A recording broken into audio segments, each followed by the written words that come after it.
Bonjour et merci de nous rejoindre sur TV78 pour cette nouvelle édition du Club de la Presse en partenariat avec les médias locaux des Yvelines. Aujourd'hui, Akima Aya, rédactrice en chef de LFM sur le 95.5. Bonjour. Nouradine Agne, également reporter à Marmite FM 88.4. Bonjour Nouradine. Et puis bonjour, Alexandre Marquet, journaliste à toutes les nouvelles et pour le 78actu.fr également. Bonjour Alexandre. Les titres de ce club de la presse. En cette fin du mois de mai, nous allons revenir sur la vie qui reprend, cette période de déconfinement progressif. Une partie des écoliers retrouvent le chemin de l'école, les clients retrouvent, eux, les allées des commerces et même les sportifs peuvent reprendre parfois leurs activités. Comment s'adaptent les Yvelinois, c'est ce que nous verrons. Nous évoquerons aussi les municipales, date retenue pour le second tour le 28 juin, à moins d'une dégradation de la situation sanitaire. Comment les candidats vont-ils faire campagne ? Et puis un invité nous rejoindra en cours d'émission, Jean-Michel Fourgous, le président de Saint-Quentin en Yvelines, maire d'Elancourt. Le conseil d'installation de sa ville vient de se tenir le 27 mai. Et puis nos rendez-vous habituels en fin d'émission, personnalités yvelinoises à la une et sujets qui feront prochainement l'actualité.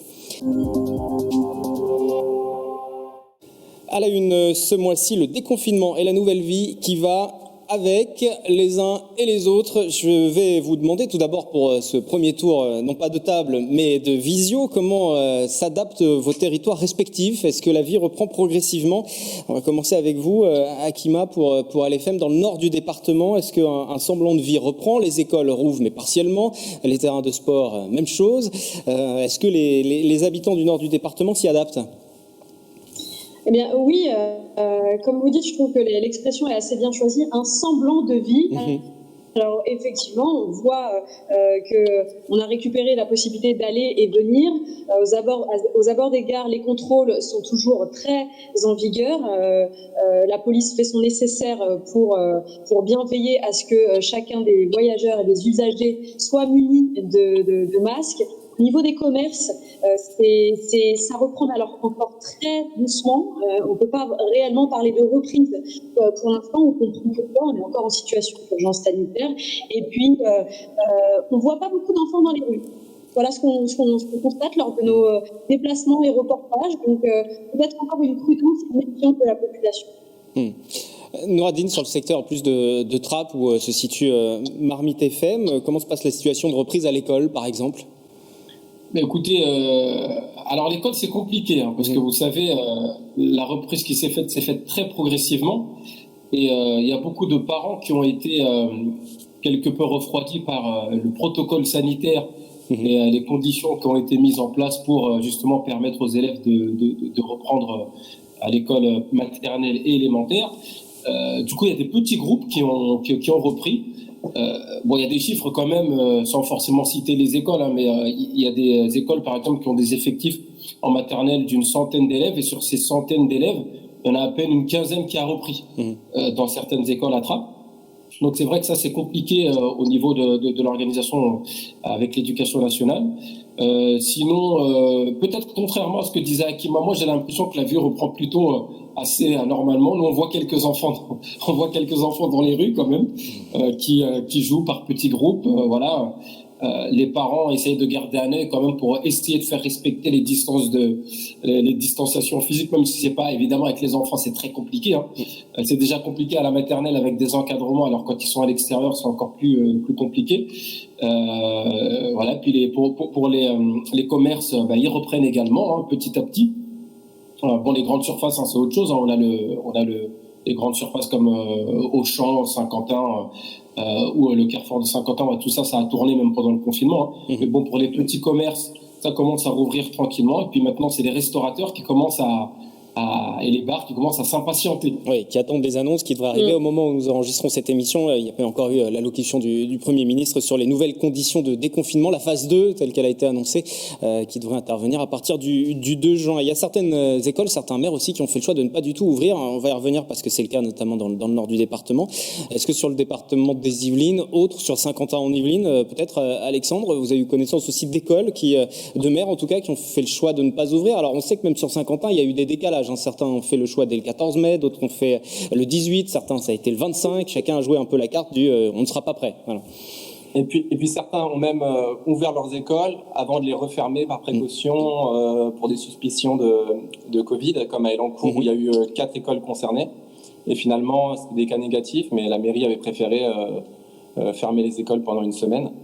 Donc il y a eu des cas comme ça. Il y a eu des cas effectivement comme à Trappes où assez peu d'élèves ont repris. Alors que dans d'autres villes, c'est le contraire. Les enfants veulent reprendre, mais il n'y a pas assez de place pour reprendre. Et du coup, ils doivent attendre. Ça fonctionne par roulement, 2 jours sur 4. C'est encore un peu le flou artistique et je pense que ça va durer encore jusqu'à fin juin comme ça. Au collège, et là il faut encore entendre un peu, les collèges n'ont pas encore réouvert.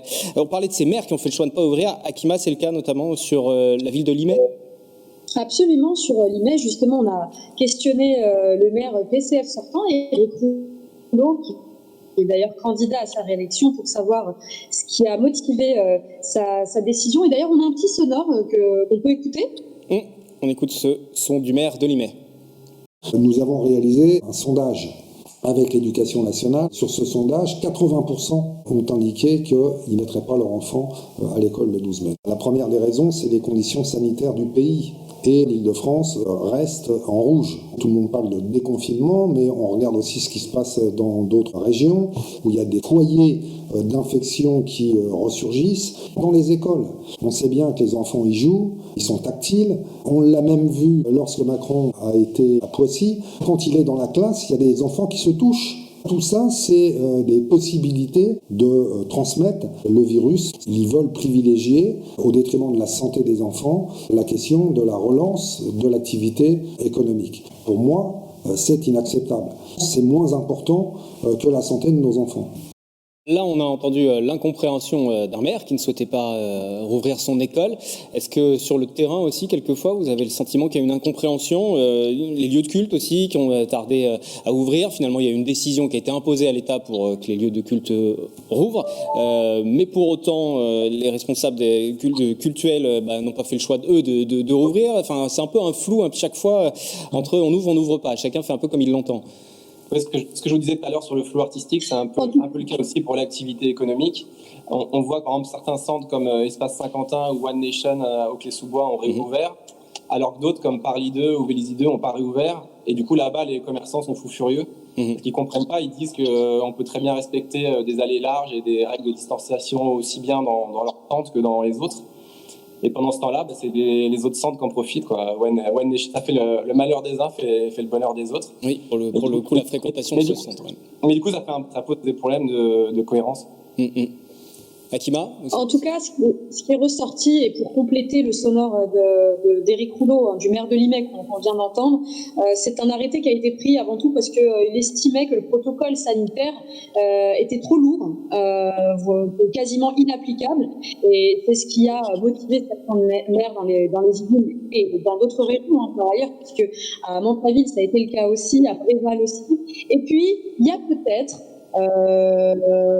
un soupçon d'utiliser un petit peu cette carte-là à l'approche des municipales. Il ne faut pas se le cacher, puisque 80% des parents ne sont quand même pas favorables à remettre leurs enfants immédiatement. Bon, on a fait un tour de table, on a vu que déjà, à notre niveau, on n'était pas très pressé de les renvoyer à l'école. Donc, prendre cette décision, en tout cas à minima, c'est pas une décision impopulaire. Effectivement, il y a des élections qui vont se jouer fin juin et il y a forcément des choix politiques qui rentrent en ligne de compte. On parlera solidarité aussi parce que tout à l'heure, au cours de cette émission, parce qu'on verra que la solidarité qui s'est mise en place pendant le confinement se poursuit sur les différents quartiers, différentes villes du département des Yvelines et même au-delà, mais sur le département, on en parlera tout à l'heure. Juste pour avancer un petit peu, il y a toujours aussi une colère parce qu'il y a des attentes aussi du personnel de santé. Et là aussi, je me tourne vers vous, Akima. Le monde d'après, ils l'attendent toujours. Il y a eu beaucoup d'annonces qui ont été faites. Maintenant, ils veulent des faits. Absolument. Une partie du personnel soignant du Mantois manifestait d'ailleurs il y a quelques jours pour une revalorisation de leur statut. L'épidémie du Covid a laissé des traces sur le moral des troupes et nous avons suivi une manifestation devant le centre hospitalier intercommunal de Meulan-les-Mureaux, le CHIM. Et sur place, on a retrouvé une cinquantaine de personnes présentes, la CGT, l'Assemblée de lutte du Mantois, et puis bien entendu des soignants. Et parmi eux, certains se disaient littéralement épuisés. C'est le cas de Sonia, une aide-soignante au cours de nuit au centre hospitalier de Meulan-les-Mureaux. Elle a même été infectée par le virus durant cet épisode de pandémie.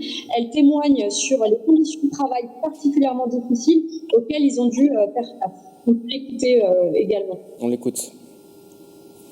T'as pas de gants, t'as pas de surblouse, t'as pas de masque, t'as pas de surchaussures. On n'avait rien, c'était au compte-gouttes. Et après, quand on a commencé à avoir un petit peu de masque, il fallait que tu signes, que tu pointes.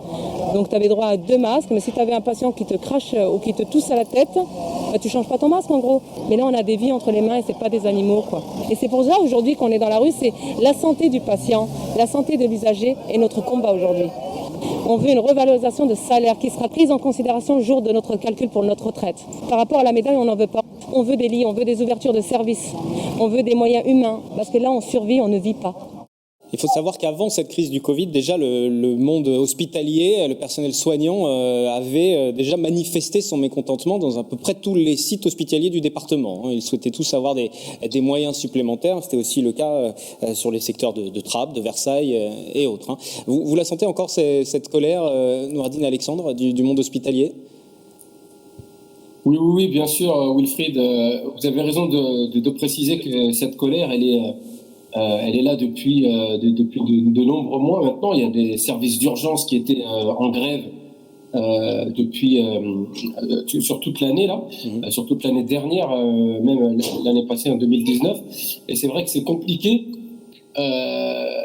Là, certes, on essaie de remettre en avant le monde hospitalier. Le président de la République s'est beaucoup déplacé et du coup, il y a eu beaucoup de clashs pendant ces rencontres parce qu'évidemment, le discours qui est porté actuellement est en contradiction avec tout ce qui a été dit avant la crise. Dire, voilà, il faut rationaliser, il faut essayer de faire des économies, etc., etc.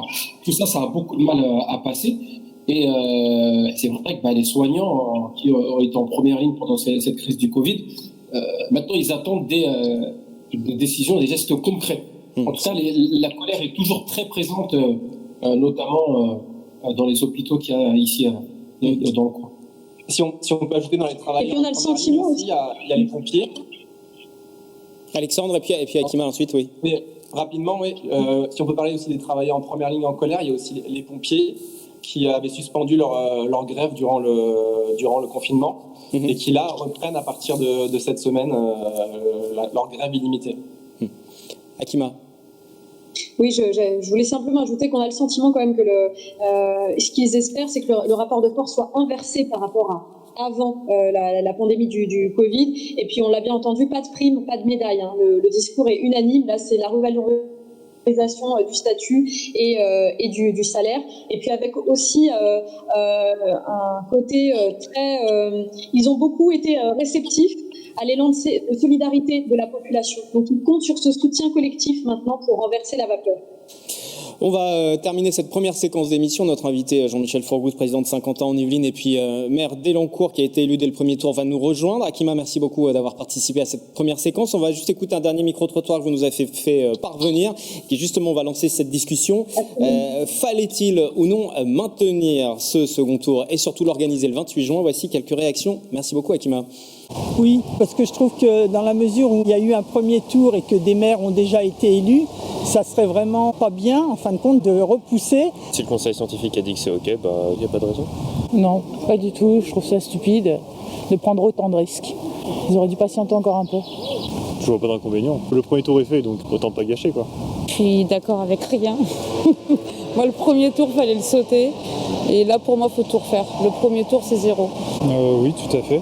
Surtout que le 28 juin, c'est dans plus d'1 mois. Donc d'ici là, j'espère en tout cas que la situation se sera calmée. Et si ce n'est pas le cas, de toute façon, il y aura des mesures sanitaires qui seront prises. Donc normalement, tout devrait bien se passer. Oui, je n'y vois pas d'inconvénient. Parce que comme ça, c'est fait, comme ça, c'est terminé, on n'en parle plus, on passe à autre chose. Non, pas d'accord. Parce que je trouve ça prématuré dans l'immédiat. Complètement d'accord. On réouvre les écoles, on réouvre les centres commerciaux. Si on respecte les gestes barrières avec les distances entre chaque électeur, le gel, les masques, je suis vraiment pour maintenir l'élection au mois de juin. Voilà pour ce micro-trottoir sur les différentes réactions des électeurs, des électrices sur l'organisation de ce second tour le 28 juin. Notre invité Jean-Michel Forgouze, président de Saint-Quentin-en-Yvelines et maire d'Elancourt, une nouvelle fois pour un nouveau mandat puisque le conseil d'installation a eu lieu hier au moment où nous enregistrons cette émission. Jean-Michel Forgouze est donc avec nous. Bonjour à vous. Bonjour. Et puis également pour représenter la presse locale, c'est Labib Edawidi qui nous a rejoint. Bonjour. Bonjour à tous. Directeur de la Gazette en Yvelines et de la Gazette de Saint-Quentin en Yvelines. Les médias locaux, Monsieur Forouz, vont donc pouvoir vous interroger. Tout d'abord, et avant de parler tout de même de la situation actuelle, revenons sur la période du confinement et sur la façon dont l'agglomération de Saint-Quentin en Yvelines a géré cette période. Il a fallu réagir auprès de ses fonctionnaires, fermer des équipements publics également, réorganiser et puis intervenir auprès de ceux qui en avaient besoin aussi, entreprises comme associations. Comment s'est déroulée cette période ?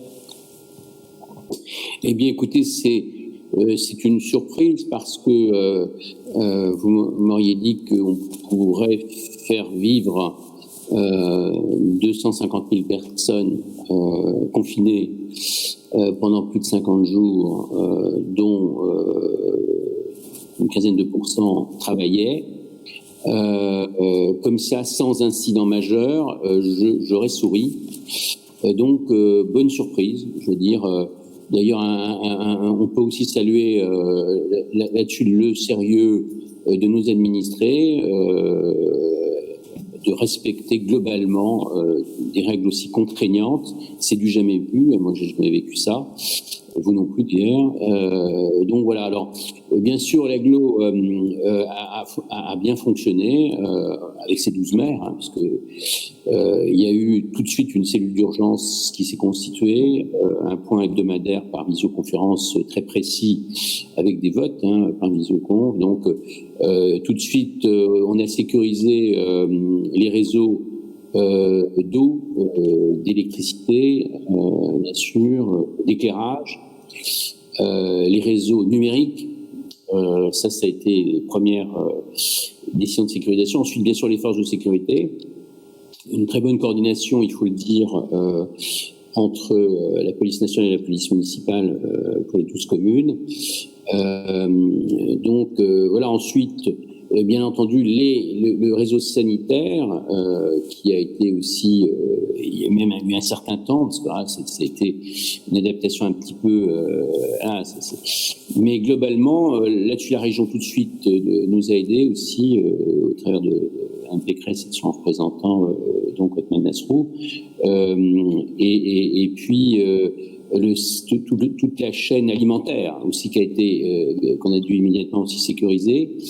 Donc c'est les deux grosses chaînes sanitaires et bien sûr alimentaires, ne serait-ce que par les masques, ne serait-ce que par des réglementations. Ensuite des décisions économiques pour rassurer, quand même un certain nombre d'entreprises en difficulté, notamment l'abandon d'un certain nombre de taxes ou de loyers pour un certain nombre d'entreprises fragiles.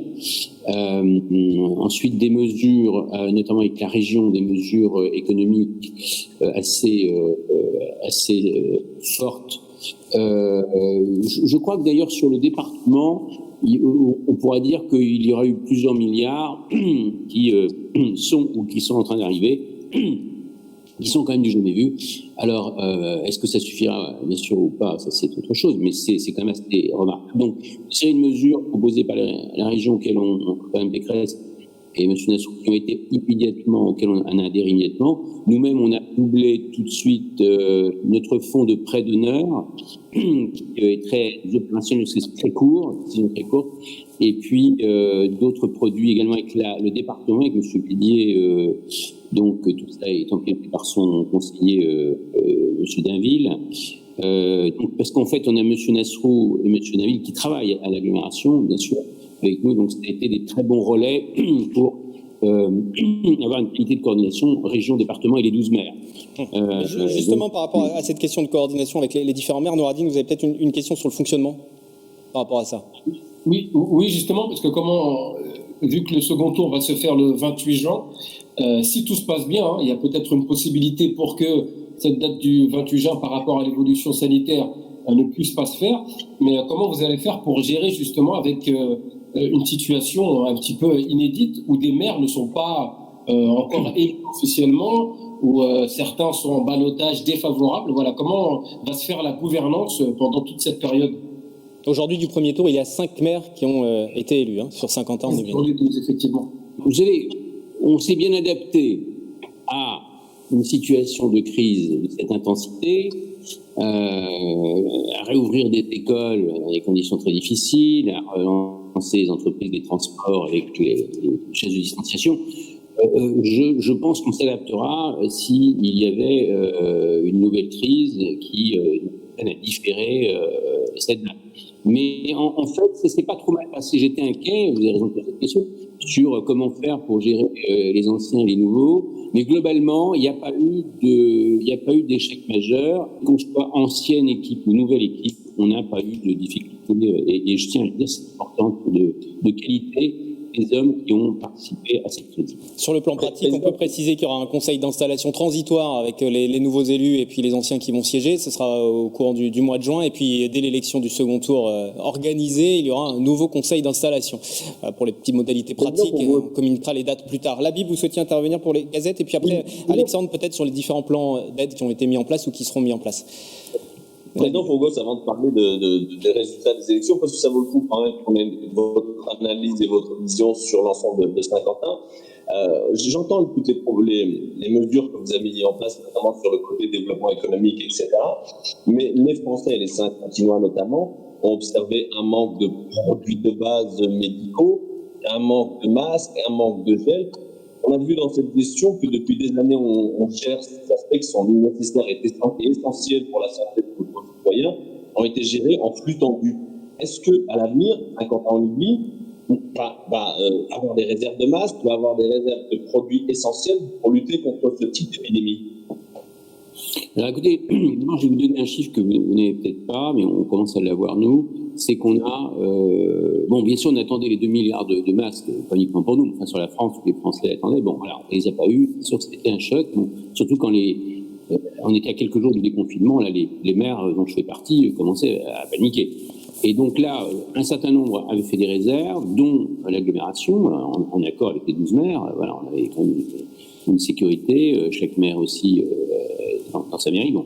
Donc, à un moment donné, il a fallu dire on vide les réserves parce que là, on est à 3 jours. Et donc, il y a eu des distributions dans des conditions extrêmement difficiles. Mais à peu près toutes les mairies, toutes les 12 mairies ont réussi bien sûr, à fournir des masques. Bon, sur des quantités différentes, avec des fournisseurs différents, mais bon. Il faut voir que la région là-dessus, Pécresse et puis Nasrou, qui a organisé cette distribution avec nous, a bien sûr joué un rôle très important, ainsi que le département un petit peu plus tard, mais avec des masques en tissu. Bon, donc avec notamment M.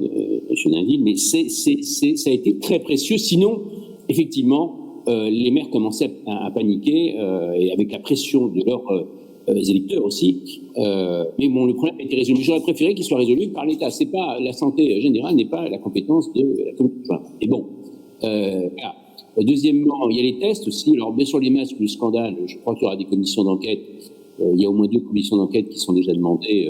Donc voilà, je expliquera ce qui s'est passé, mais c'est vrai que c'est un scandale. Enfin, il y a 7 morts à Taïwan. Il y en a entre 30 et 40 000 en France. Il va falloir qu'à un moment donné qu'on explique et les masques jouent un rôle important.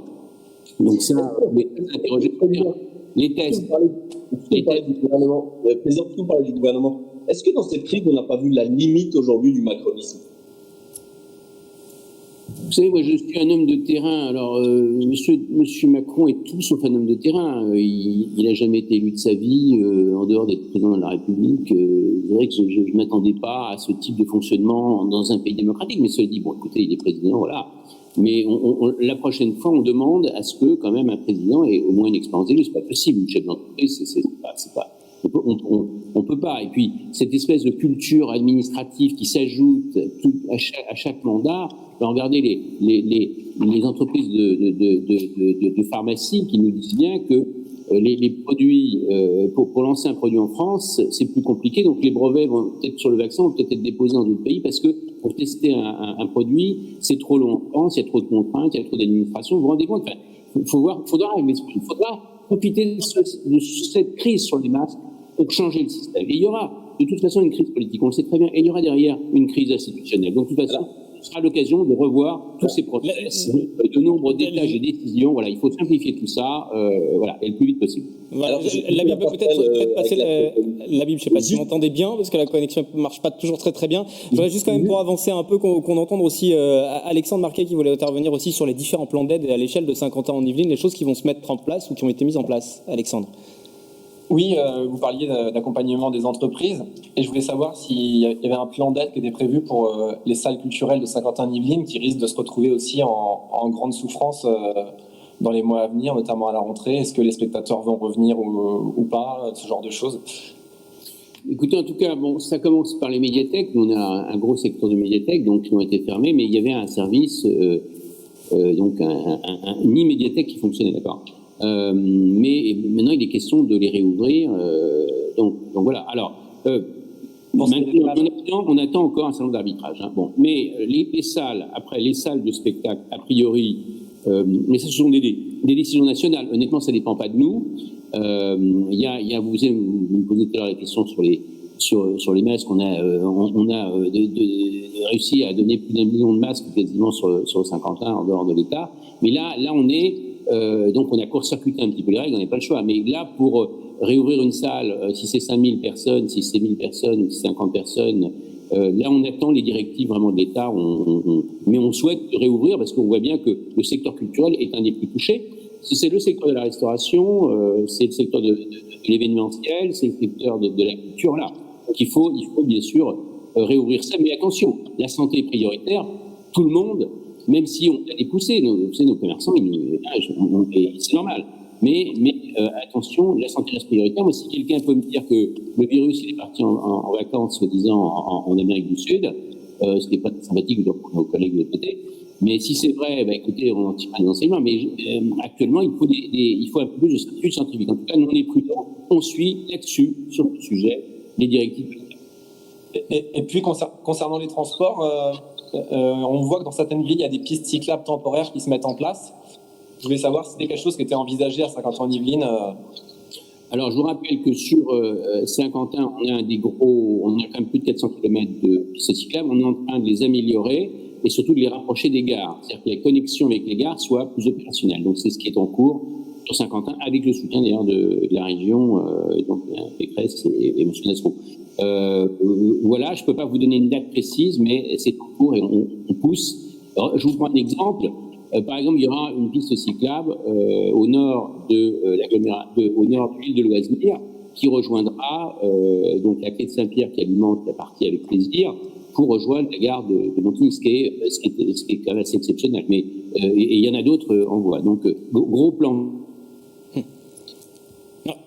Vélo pour résoudre ce problème de transport. Les gens, c'est-à-dire de prendre le métro quand c'est trop exigu. Et on voit bien que le nombre de voitures, les gens reviennent en voiture plus que dans les transports en commun. Donc il faut en tout cas améliorer. Et le vélo répond quand même à une aspiration chez beaucoup de nos salariés. Donc voilà, on est sur l'ensemble des transports, bien sûr, dont les vélos. Si vous venez de nous rejoindre, le Club de la Presse sur TV78 avec les médias locaux qui se déroulent actuellement, avec Jean-Michel Forgousse, président de Saint-Quentin-en-Yvelines, qui est notre invité, vous le voyez, à distance, à travers cette visio. On va parler aussi politique dans la suite de ces échanges que nous avons avec vous. Nouradine, juste peut-être pour conclure sous cet aspect de début de déconfinement, on l'a vu, il y a eu beaucoup de choses qui ont été faites, il y a des choses qui vont être faites, sur l'aspect finance peut-être. Oui, justement, j'avais posé la même question à Pierre Bédier lors du dernier Club Presse. Il y a beaucoup de fonds qui ont été débloqués pour venir en aide à plusieurs structures, enfin pour les entreprises, pour d'autres secteurs encore. Quelles vont être les conséquences sur les citoyennes, les citoyens saint-quentinois? Concrètement, est-ce qu'il va y avoir une augmentation directe ou indirecte de la fiscalité? Alors écoutez, moi ce n'est pas ma tasse de thé, les impôts. Vous savez, je suis un des premiers à dénoncer que la France a le triste bilan d'avoir les impôts les plus élevés au monde. Voilà, donc il va peut-être falloir intégrer cette donnée, même dans cette crise. Maintenant, moi vous connaissez mon fonctionnement, ici depuis 6 ans, c'est 0% d'augmentation d'impôts. Bon, c'est une baisse de la dette de 25%, ce qui est quand même assez exceptionnel. Bon, avec l'ensemble des flux, je travaille avec mon père, c'est pas moi qui prends tout seul les décisions, que les choses soient claires. Bon. Tout le monde a joué le jeu. C'est vrai que demain, on nous mettrait en situation d'augmenter les impôts. On n'est pas demandeur. Maintenant, je ne vais pas vous dire quelque chose que je ne maîtrise pas. Si en septembre, le bilan qui est donné, on aura les vrais chiffres en septembre, vous savez tous très bien, si le bilan est catastrophique, on sera certainement peut-être amené soit à revoir toute notre organisation, soit notre fonctionnement financier. Donc, il ne faut rien s'interdire. Mais pour l'instant, c'est pas ma tasse de thé et augmenter les impôts. Je crois qu'un certain nombre d'entre vous le connaissent. Voilà. Et même au niveau du Parlement, vous savez très bien que je me suis toujours battu contre ça. Mais bon, voilà, faut être en tout cas prudent dans les déclarations. Ce qu'on vous dit aujourd'hui, on peut vous être amené à vous dire le contraire demain. Vous le savez très bien, il y a des variables qu'on ne maîtrise pas, et c'est le cas de vous journalistes d'ailleurs aussi. Il y a un plateau, il arrive à dire ça, puis le lendemain, voilà. Donc on est obligé de s'adapter dans les temps. En tout cas, c'est pas ma culture d'aller augmenter les impôts. Mais l'argent viendra bien de quelque part, Jean-Michel Forgos. Il n'y a pas d'argent magique, comme dirait quelqu'un. C'était avant la crise. Remarque, je crois que les Français ont tendance à penser quelquefois que l'État, son budget est assis sur lourde, ce qui n'est pas le cas, je vous le confirme, et bien entendu. Alors, il faut quand même souligner que, oui, nous, on a vécu une coordination assez exceptionnelle. Hein, je veux dire, entre les 12 maires, staff qui a bien fonctionné, dire. Ensuite, coordination avec la région, avec le département, qui a très bien fonctionné, avec l'État, même avec l'Europe. Je dis, on n'avait pas Christine Lagarde tous les jours au téléphone, hein, bon, mais un peu, ce que dit, l'Europe a fonctionné. Aujourd'hui, Dieu sait s'il y a des critiques à faire sur l'Europe, on est d'accord, mais il demeure que vaut mieux être à l'intérieur, mes chers amis, qu'à l'extérieur en ce moment. Je vous le dis. Et d'apprendre que il y a encore, je crois, 37 milliards qui arrivent sur la France en subvention, pas de près, hein, bon. Et avec une garantie, avec une couverture de plusieurs centaines de milliards, bien sûr, auprès des banques, ce qui permet aux banques d'être plus audacieuses, c'est pas de mal d'ailleurs, mais avec nos entreprises, nos petites entreprises notamment, parce que c'est vrai qu'elles aident plus facilement les moyennes. Mais bref, il y a quand même un accompagnement. Je crois qu'en soutien financier, ça, c'est plus d'1 milliard sur le département quand même. Hein, bon. Mais là-dessus, il faut bien souligner que la protection financière, même si elle n'est pas parfaite, nous ne garantissons pas à 100% des dommages qu'on va avoir, qu'ils ont tous découvert, c'est pas vrai. Mais je peux vous dire que j'ai rarement vu une mobilisation de ce niveau. Il faut aussi le souligner. Parlons des élections municipales pour les 10 prochaines minutes. À présent, dans ce club de la presse, second tour le 28 juin, sous réserve de l'évolution de la situation sanitaire. Nous ne sommes pas à l'abri d'une nouvelle annulation annoncée d'ici une quinzaine de jours. Tout d'abord, fallait-il ou non organiser ce scrutin, ce deuxième tour de scrutin, second tour le 28 juin, Jean-Michel Forgos, ou reporter tout et rejouer l'élection? Alors, les Français, là-dessus, ne savent peut-être pas tous que 70% d'investissement public vient des collectivités locales. Si vous bloquez la gouvernance des collectivités locales, vous allez avoir des effets secondaires quand même assez graves sur l'emploi, donc sur le niveau de vie des gens. Oui, aucune commande publique, et forcément les... Voilà. Parce que je rajoute à propos d'une autre question entre vous que voilà, l'argent, bien sûr, quand l'État paye pendant 2 mois à la place des entreprises parce qu'elles ne peuvent pas payer, mes chers amis, bien entendu qu'il va falloir rechercher l'argent quelque part. Bon. Donc, bien sûr, d'où la question sur les impôts, etc. Alors, comment on va gérer ça, on verra. Enfin, voilà ce que je peux vous dire. Je pense que s'il y a un danger pour la santé, ben, faut pas le faire, mais il faut vraiment...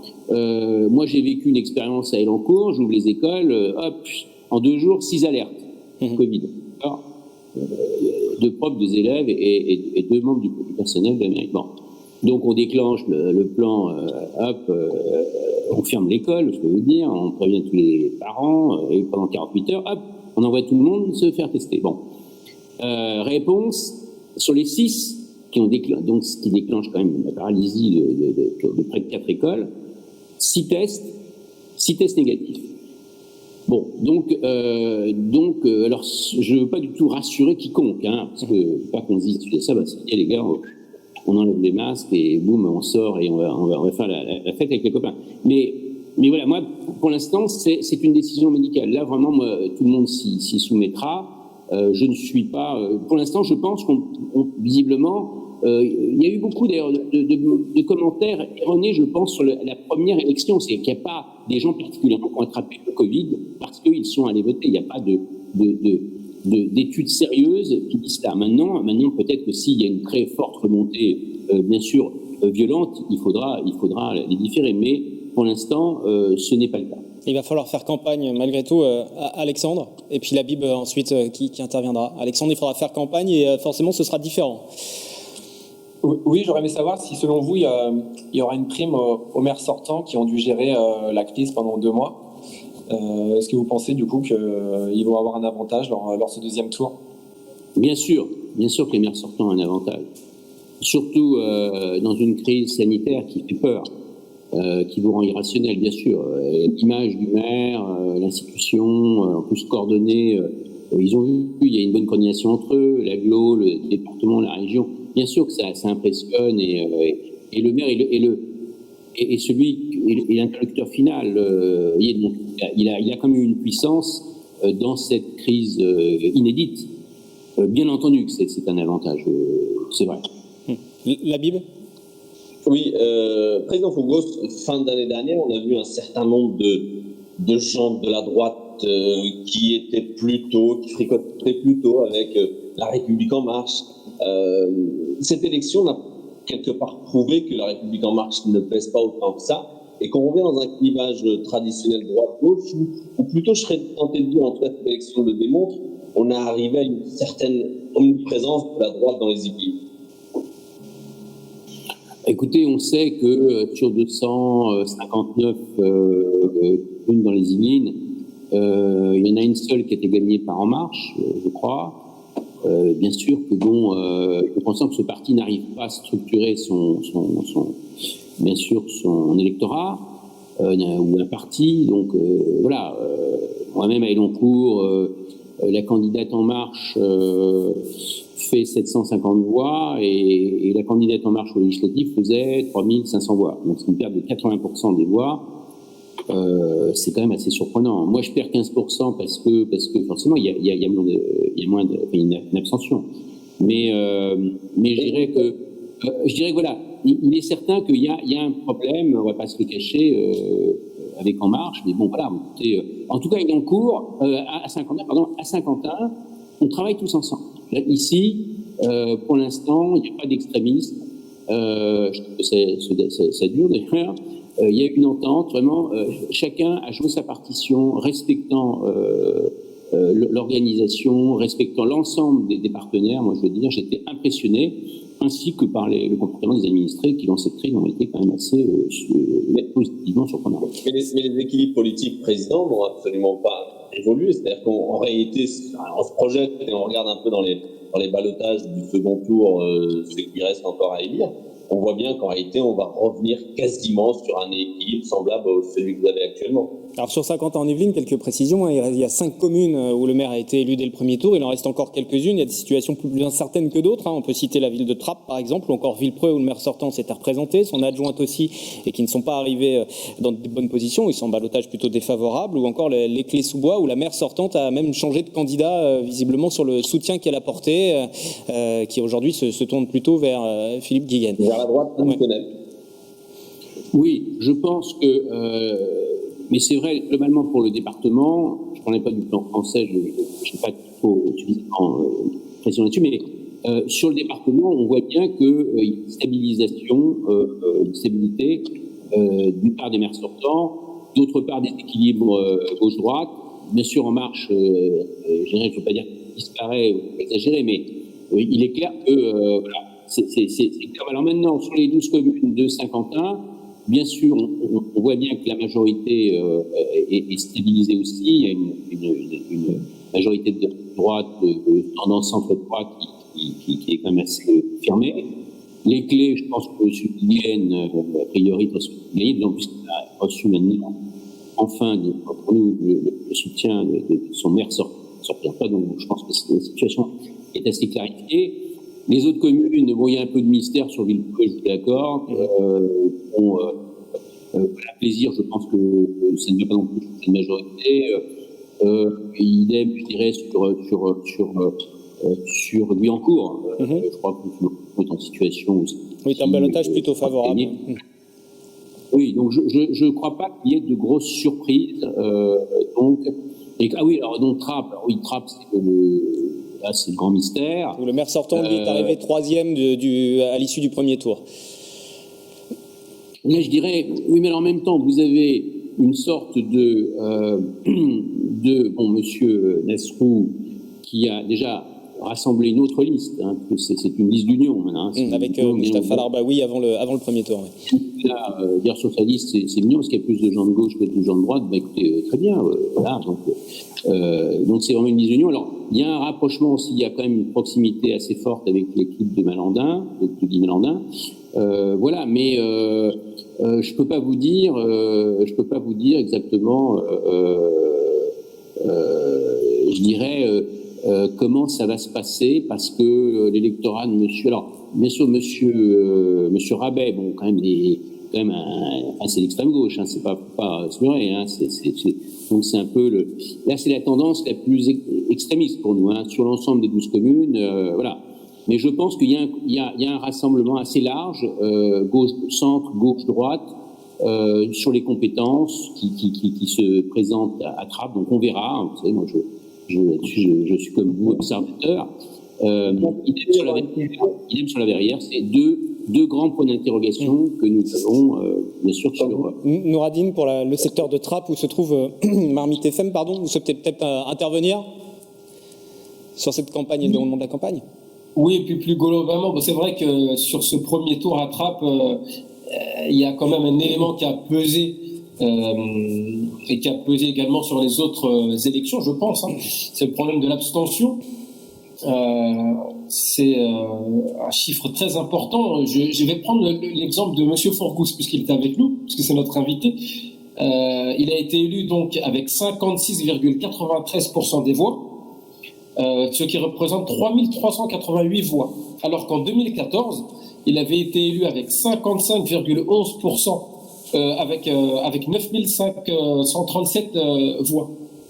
Si mes chiffres sont exacts, en tout cas. C'est-à-dire que l'abstention, qui était de 55% à peu près en 2014, elle est de 63,39%.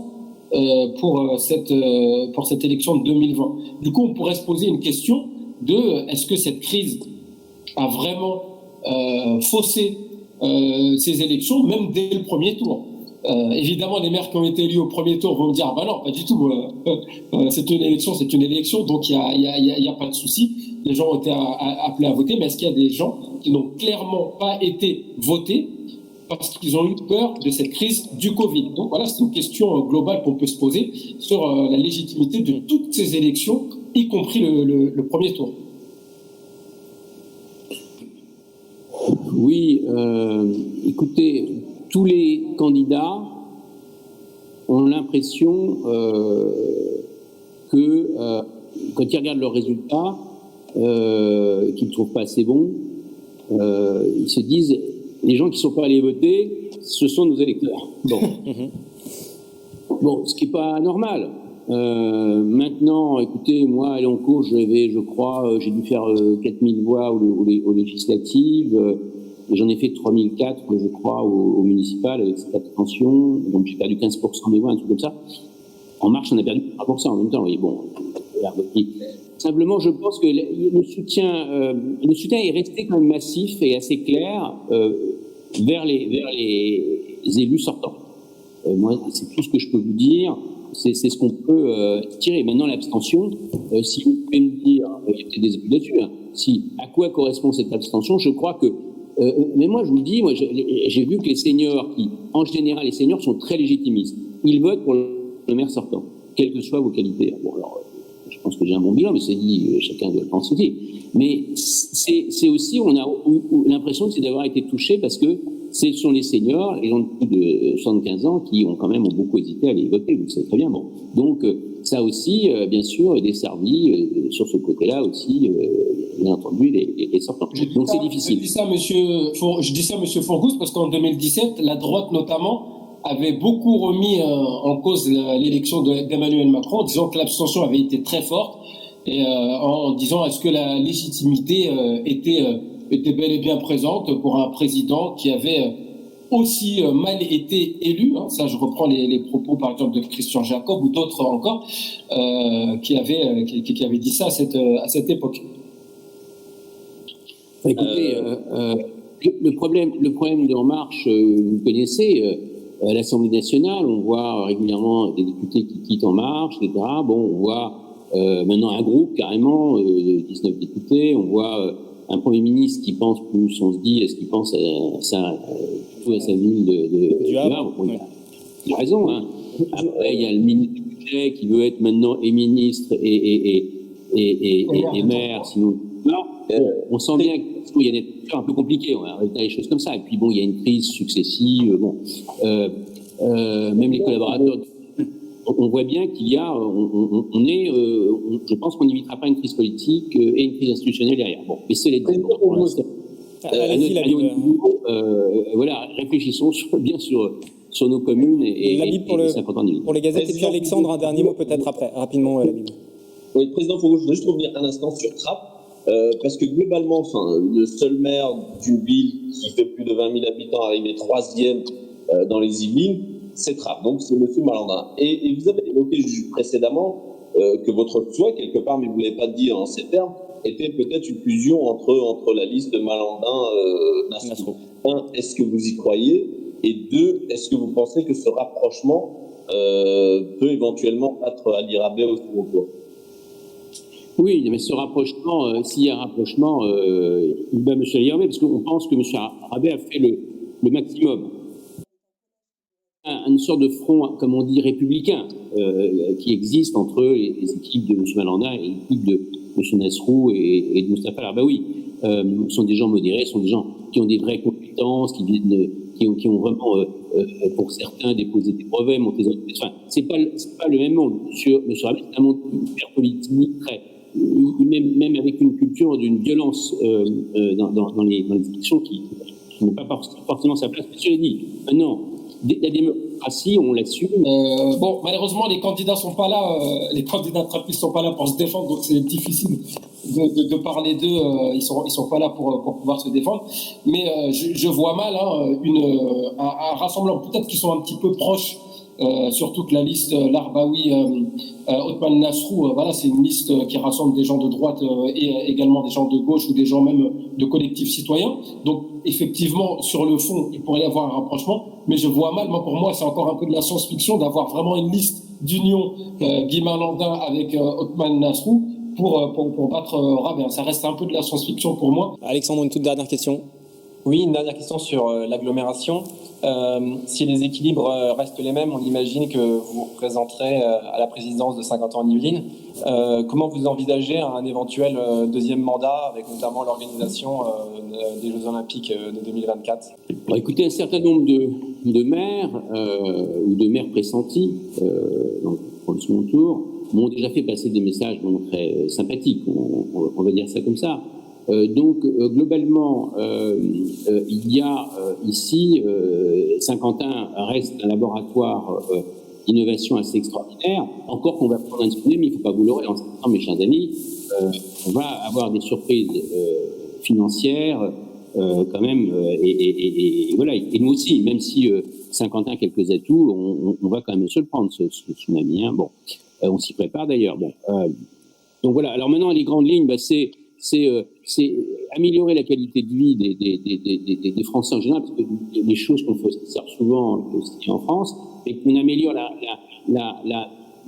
qualité de vie, par exemple sur la sécurité. Il est évident que vous avez des initiatives très innovantes en termes de sécurité, en termes d'école, en termes d'université. La première université française est bien sûr dans Paris-Saclay et Saint-Quentin.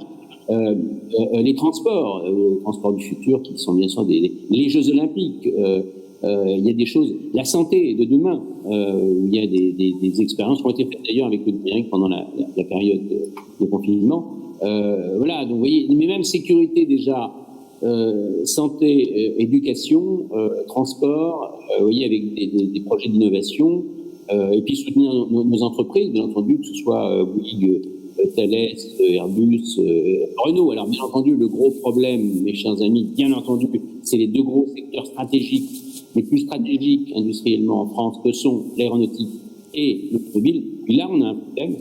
Mais je dirais qu'il y a, ça c'est la mauvaise nouvelle, faut quand même le dire, mais il y a une demi-bonne nouvelle, c'est que l'État fait un effort très important sur ces deux secteurs parce qu'ils sont stratégiques et parce qu'ils, derrière eux, ils ont bien sûr des sous-traitants.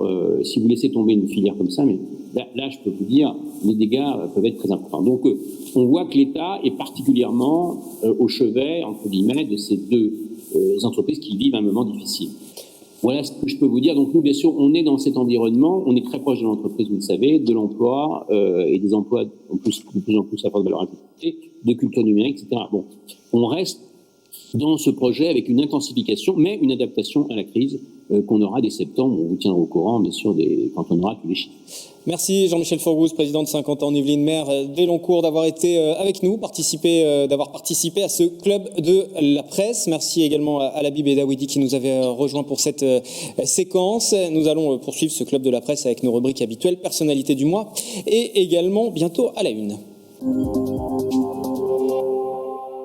Suite de ce club de la presse sur TV78 avec Marmite FM et également toutes les nouvelles et 78actu.fr. Nous allons découvrir vos personnalités du mois et on reste dans la solidarité. On en a parlé au tout début de cette émission. La solidarité qui se poursuit même en période de déconfinement. Nouradine, ce n'est pas une personne, c'est plutôt un collectif dont vous allez nous parler.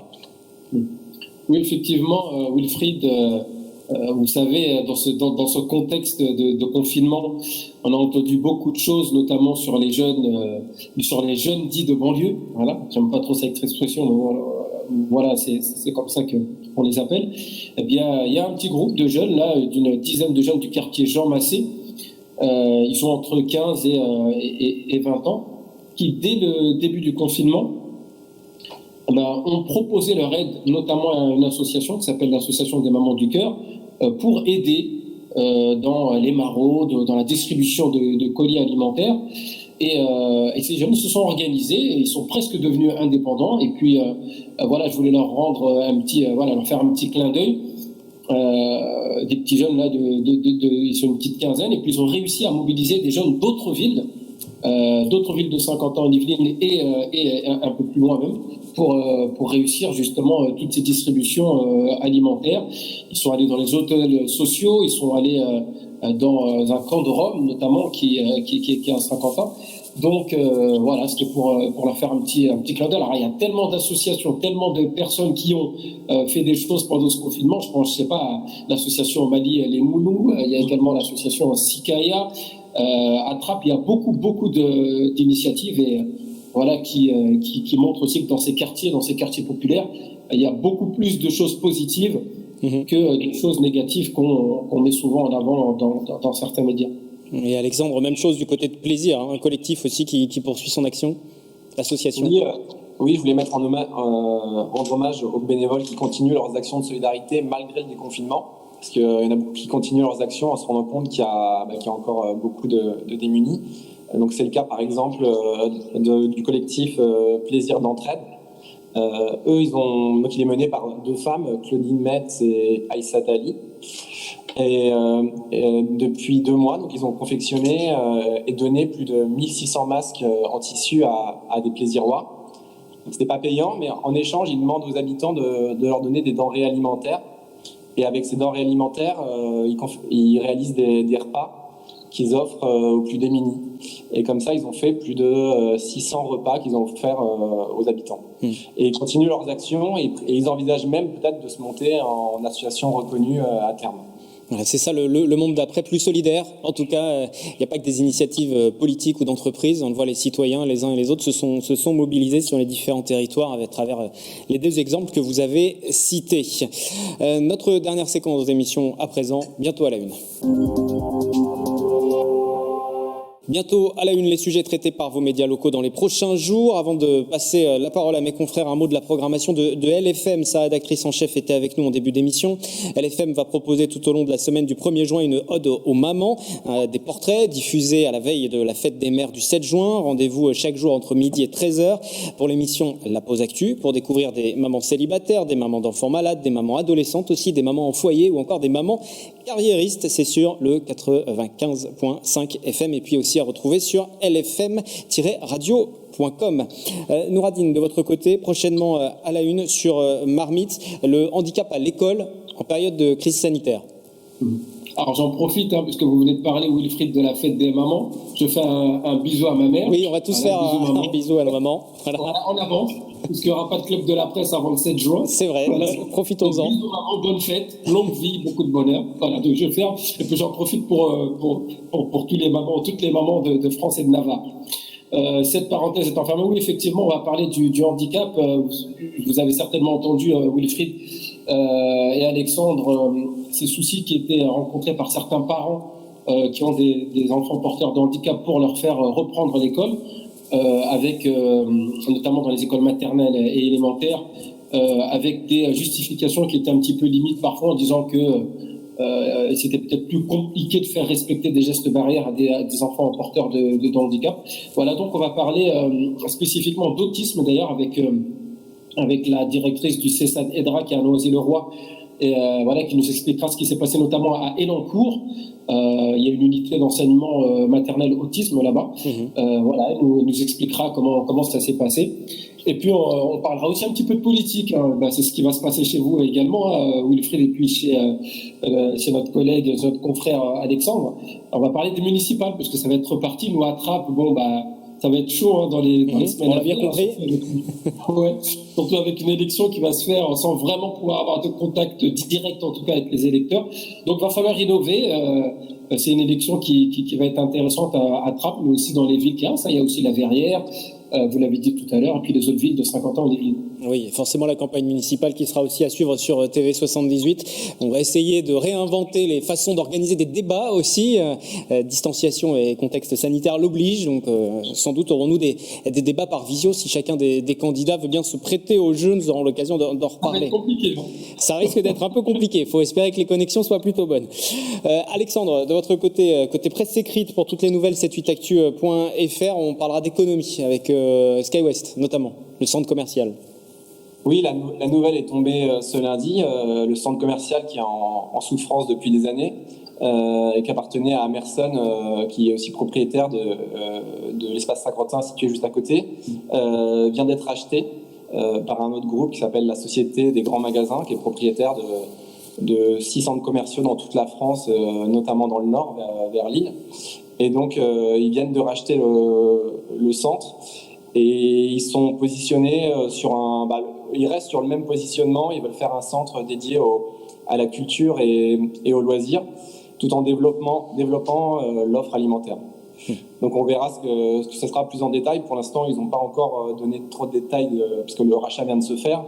Ils n'ont pas encore trop donné de détails sur l'opération, mais dans les mois à venir, ça risque d'évoluer. Et on va découvrir aussi l'image de vos unes des dernières éditions des nouvelles pour le secteur de Versailles-Saint-Quentin et puis le sud Yvelines. En une, l'utilisation du vélo qui gagne du terrain, l'attrait des citadins aussi pour les grands espaces verts et notamment la vallée de Chevreuse, hebdomadaire disponible dès à présent en kiosque. Et puis un dernier mot d'économie, voilà, prochainement à la une sur TV78, ce sera la situation du secteur automobile de Renault aussi actuellement dans le rouge. Renault très implanté sur le département, que ce soit sur les usines de production qui pourraient fermer. En tout cas, c'est ce qui a été annoncé par nos confrères du Canard enchaîné il y a quelques semaines de cela.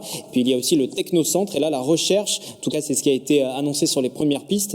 Une partie pourrait être organisée via uniquement du travail à distance pour réduire les coûts au quotidien. Nous ferons des réactions, des analyses dans les prochaines éditions du journal, chaque jour à 19h et puis dans notre rendez-vous 7-8 écho du vendredi. Tout cela en replay comme cette émission sur tv78.com. Merci à tous les deux aussi d'avoir participé à ce club de la presse en cette fin du mois de mai. On se retrouve très prochainement, une fois les élections municipales passées et qui vont bien nous occuper les uns et les autres. Ce sera le 28 juin, sauf nouveau report, nouveau changement. Merci beaucoup d'avoir suivi ce rendez-vous, également sur les antennes de Marmite et de LFM. On se retrouve bientôt.